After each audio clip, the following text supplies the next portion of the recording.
All right, we were talking about Adam Silver's press conference in Las Vegas this week. And he also, in addition to addressing the Kevin Durant trade request, which we both agree the owners will do something about that in the next collective bargaining agreement. That is after the 2023-24 season, Ephraim. So 2 seasons from now. But he said they've already started talking. That's definitely got to be a big topic of conversation. What else will be is load management. And Adam Silver addressed that as well. Here he goes. My sense is it will be something that we discuss as we sit down with the players and talk about the collective bargaining agreement. We should both be relying on the best science, because I think that in the old days, Joe Dumars is in the front row. I don't want to accuse you of being in the old days, but players played through certain injuries that we wouldn't want players to play through these days. It was just a different time. My sense is, with good faith across the table with our Players Association, that maybe there's some additional incentives we can come up with as well. I'm all in favor of guaranteed contracts, but it may be that on top of your typical guaranteed contract, some incremental money should be based on number of games played and, results of those games. I mean, that's how most industries work. All right, I'm not even going to address the paying for more games played, because I'm not sure what he was talking about. Mm-hmm. I mean, is he talking about money above, like you have salary cap? He was talking about incentives. Right, so that's built into your contract. Yeah, it will be. You're guaranteed a certain amount of money, but only if you play a certain number of games. Okay, I can deal with that. But I want to get at this, Ephraim, something he said, and I know it's true in football. You know better than me. When he said players are playing through or used to play through things, injuries, that they shouldn't have been playing through and wouldn't play through today. That's definitely true in football. It's the story of my life, brother. I can tell you there that. You go. Tell my body right now that, hey, man, you shouldn't have done that. We know that. But is it? It's not, I don't think it's nearly as true. Or even, is it even true in basketball? No. That's thank you. No. I'm like, what were they playing through? The outliers are a few players, right? Jordan, Kobe. We knew Kobe would play through anything. They would play through pain. Right, but that's not everybody. Right? Like, yeah. And were they playing through stuff that damaged them going forward? No, but like when you, I don't think so. You sprain your thumb and you see a dude out for 2 weeks because his thumb is sprained. And I'm like, what? Like on your non-shooting hand. Right. You have a sprained thumb. Now you're out for 2 weeks. Right? You twist your ankle. Right? Ankles are different, right? Like you're on your feet constantly, you're running, you're jumping, but all ankles aren't high ankle sprains. Yes. Right? All ankles aren't high ankle sprains. I've had both. I've played through both. and I'll tell you, everybody has a tolerance for pain. Most NBA guys, I got a lot of NBA friends, and we go back and forth about they could have been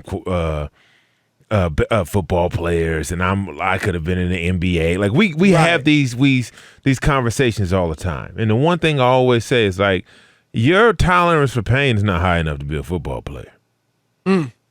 That's just, hey, look, bro, you don't get to come out the game if you roll your ankle, right? At certain positions, we gotta get back up in the huddle. Bad boy up. We gotta get in the huddle. I broke 2 of my fingers on my right hand. Finished out the drive, came to the sideline, got them taped together, and then I didn't miss a play. And I played offensive line, and I need my hands on every single play of the game. Right. Some may say, oh, well, you stupid for that. But in my eyes, I'm here for the team. I know at left tackle, I gave the team the best chance to win. Right? It ain't a whole bunch of teams with a bunch of left tackles on the roster. Right. So if I come out and they got the young guy or whoever is my backup coming, he wasn't projected to play. Gets hurt. So it's bigger than just me. Right. So I'm like, okay, can I play through this pain to save his life and help win this game? I'll tell you a quick story. 2006, Gary Kubiak just took over head coach in Houston. We lost the first couple games. We're playing Miami. I tweaked my groin in practice. Came out early in the game. It's me and Jason Taylor going. One of the greatest to ever play. We're going at it. I just feel it pop. Boom. Rolls all the way up into my thigh. It's a big knot. From the time they carted me off the field and got into the locker room and to the training room, I turned the TV on. Jason Taylor had beat the guy who came in for me, stripped the ball, strip sack, picked it up, and ran it back for like 20 yards. Right? From the time I was carted off to into the training room. Right. So I look at the trainer. I say, tape my leg up. What? Right? So they taped my leg up, gave me a little butt shot, a Toradol, and I went back out there. I limped my butt back on the field. We end up winning that game. When I was limping off the field, Gary Kubiak came up to me, put his arm around me, and said, "Thank you. I owe you. Without you doing that, we don't win this game," which happened to be his first win as a head coach. Wow. That's how much it means. Wow. That's a great story. Think about that. That's how much it means for you to be out there. It's not what are we doing? And look, I mean, that obviously, and I think just in football, you've got extreme stories that we're not even, to your point, we're not even talking about that with basketball. No. And what I'm saying, and you don't see load management, obviously, in football.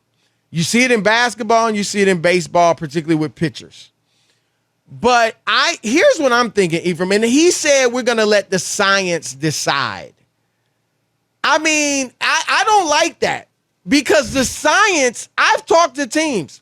The science is telling them players aren't built to play 82 games. Right. That's what the science minutes. is saying. Yeah. Right.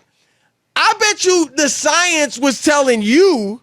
How many instances was the science telling you don't get on the board? Oh, come on. Probably the majority of your games. Pretty much all of them. It's like, right? Yeah. And we can even take it to regular life, Ephraim. The science, I get up at 4:30 every morning to do my TV show and go live on TV for 2 hours straight, sometimes on 3 hours sleep. Science. Because, I had to stay up and watch a game. Science is like, no way, that's crazy. Don't do that. My wife's a medical doctor.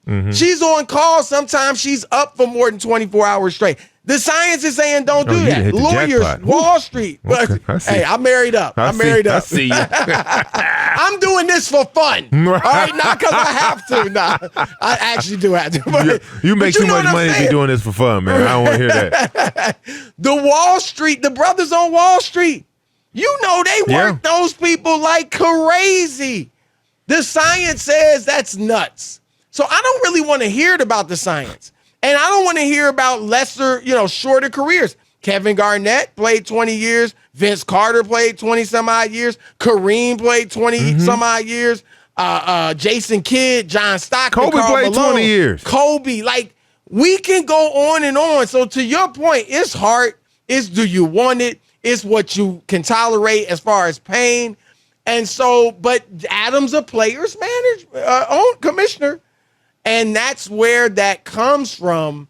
And so we'll see, but it's got to change.